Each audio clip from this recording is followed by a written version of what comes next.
Nagpaalala ang Dipolog City Government sa lahat ng motorcycle drivers hinggil sa mas mahigpit na pagpapatupad laban sa paggamit ng mga hindi otorisado o modified na mufflers sa lungsod.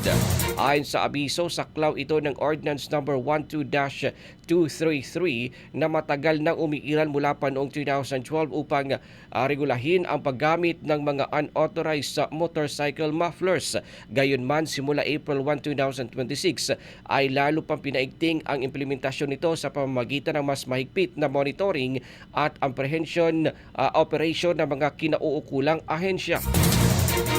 Layunin ng naturang hakbang na mapanatili ang kaayusan at mabawasan ang ingay na dulot ng mga modified mufflers na matagal ng reklamo ng ilang residente. Inikahit naman ng pamahalang lungsod ang publiko, lalo na ang mga motorista na sumunod sa nasabing ordinansa upang maiwasan ang posibleng multa at iba pang parusa. Patuloy ang paalala ng mga otoridad na maging responsable sa paggamit ng sasakyan at makiisa sa pagpapanatili ng kapayapaan at kaayusan sa komunidad.